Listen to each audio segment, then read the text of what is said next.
Hey everybody, welcome back to another action-packed, exciting episode of Scotty's Record Shop. Before we proceed with the proceedings, I just want to welcome our new subscribers. Hello, welcome to the channel. You are greatly appreciated. We hear this every video, kids, you know that. But you all, each one of you, you right there, you're very important. And I appreciate each and every one of you. I really, really do. This is going to be a weird one, kind of. You may or may not have noticed by the title and the thumbnail about this video is something a little weird. It's a review of the new Bruce Springsteen box set, Tracks 2. But is it? It is, and it isn't. So, let's try to clarify this up, clear it up a little bit, okay? My relationship with Bruce Springsteen music is kind of weird. I have all of the albums from the beginning up through the 80s, and I really lost interest in him come the 90s and beyond. I don't know. He was so overhyped, and it was getting to me, and then, of course, the whole... Now, this is where this is going to get weird, kids, and I encourage you to continue. I'm going to say some things that are going to instantly turn a few of you off, a lot of you off, but I really think it's worth your while to continue because it's not going to turn out the way you think it is, okay? His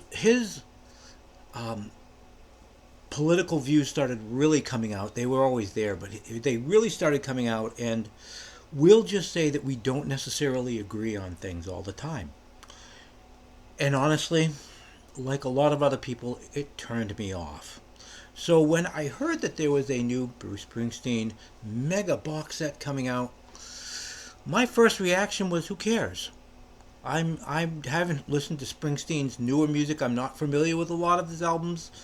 It just is what it is, you know? Let me check here. Something weird's going on. Okay, we're good. So, why? Why am I doing this? Because on this channel, I like to preach, for the lack of a better word, looking at the music, judging the music on its merits, not all this external, peripheral crap. And I really needed to practice what I preached here. And so I streamed it. I have not bought it. I honestly can't afford it at this point in time. But I've streamed it. This is all I've been listening to for the last week. Probably 4 times. I've listened to the entire... There are 9 albums, 9 separate... If you get the vinyl, 9 albums, 7 actual individual...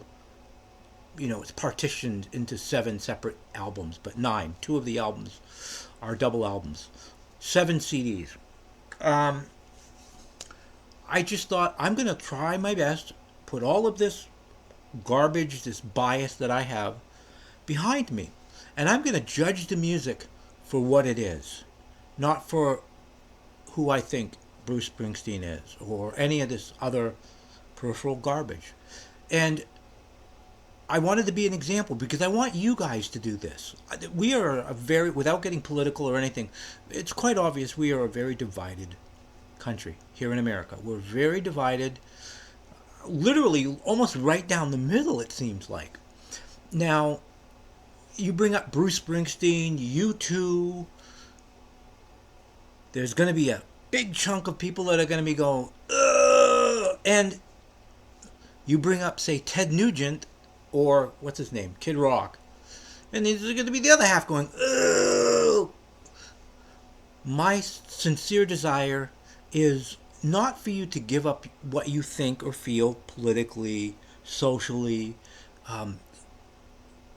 spiritually. My goal is that we are all able to separate that from our ability to judge music for simply what it is on its merits. So again, that's why I'm doing this. So I listened to this several times. Okay, now my review from a person who's not the biggest Bruce Springsteen fan, who just ingested a ton of Bruce. How do I feel about this album? I like it. Most of it. I think that some of the comments that are thrown out by people are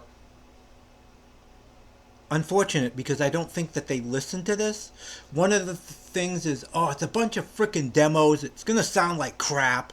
There's one album of demos, and it's the first album. It's a double album. I refer to these as albums, but there's CDs. The first CD, we'll just make it simpler. The first CD is all demos from 83 on upwards.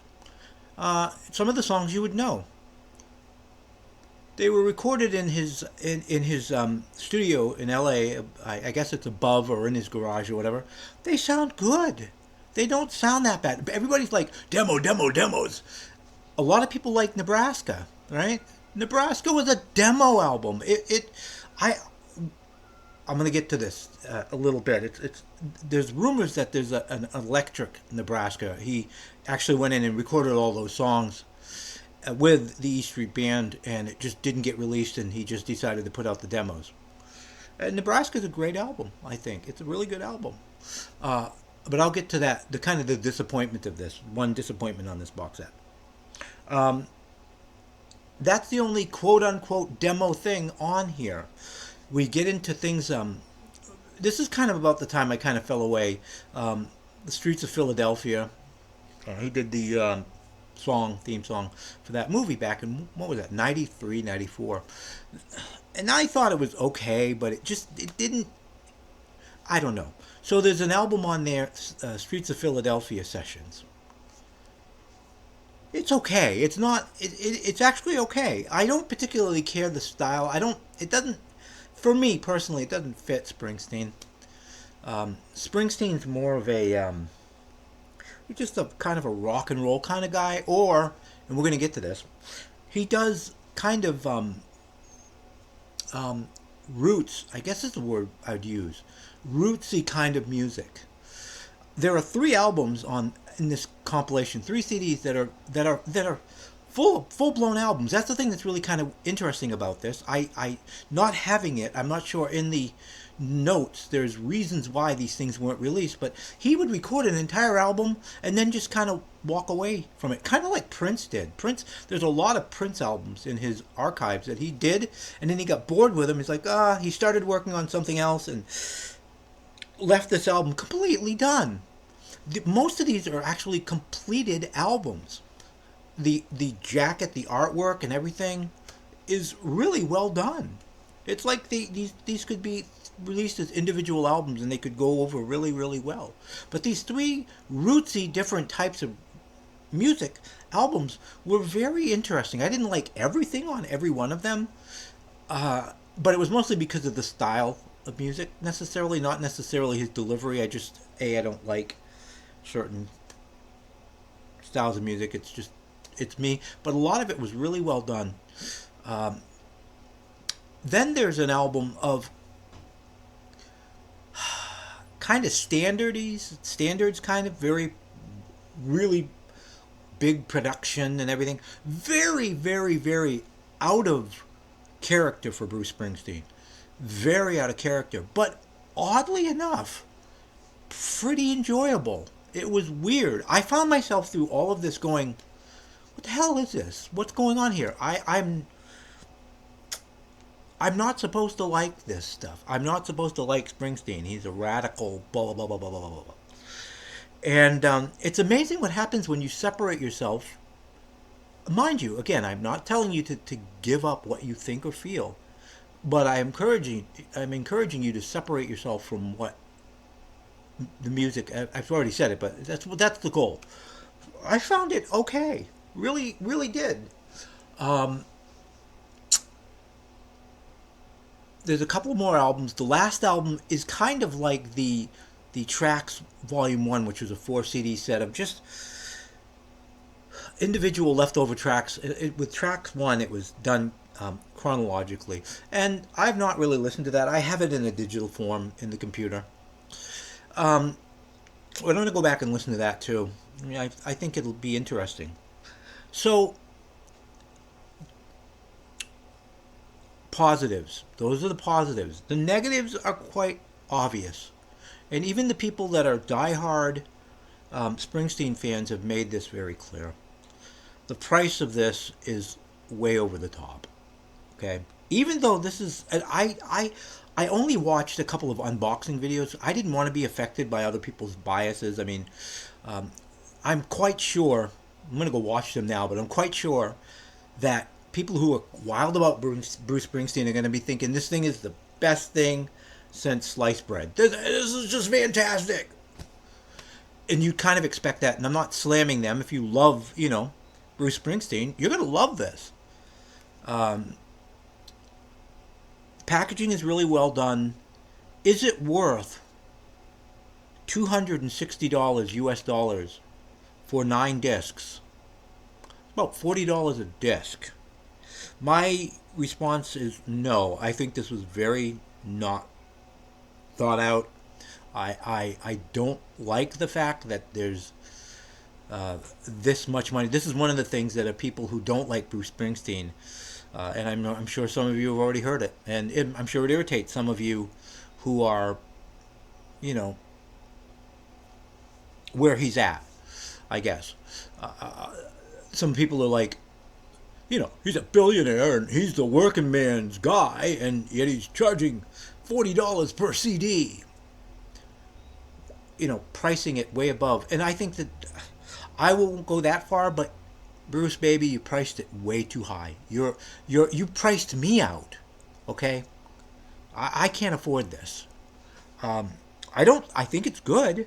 I think that if you knocked $100 off this down to about $160, I think it would be a hell of a deal, especially with the packaging and everything. I think it'd be really, really, really, really good. Now, the other thing I'd mentioned earlier in the video was about Nebraska, and that there was a lot of rumors that Springsteen had recorded an electrified rock and roll version of Nebraska. Now, that would not have fit in this box set because I think Nebraska came out in what? Did it come out in 83 or 82? I want to say 82. So if it came out in 82, this box set starts at 83. Maybe there's hope. Supposedly there's a Tracks 3. We only waited 20-something years, 30 years for this one. Almost 30 years. Maybe the electrified Nebraska will come out on the next one. I honestly hope so, because I like that, and it would be very interesting, especially since it's all kind of around that time of the river, before he got really kind of commercially with Born in the USA, kind of, yes, it's his big album. But I really dig the stuff before that more. But anyway, so that's my review from a person that really technically kind of isn't supposed to like Springsteen, or really was kind of sick of Bruce Springsteen. I liked it, and I think that only if he could drop the price of the box set down, it would be, it would be great. I encourage all of you who maybe are staying away from Bruce Springsteen, who are staying away from Ted Nugent because of your personal beliefs. Again, don't change your personal beliefs. I believe in freedom of speech and freedom of choice. But I encourage you to look beyond that, and I'm stealing Mazzy's, Norman Maswell's saying, but it's the music, stupid. Look at the music. Base your judgments on the music, not the preconceived notion of who the person is. Because you're going to miss out on a lot of great music. And there's some really damn good music on this box set. Okay? Alright. That's it, kiddies. Please like. Please subscribe. Please share. Blah, blah, blah, blah, blah, blah, blah. You know the deal. Alrighty, kidsy. Until next time, everybody. Peace and love.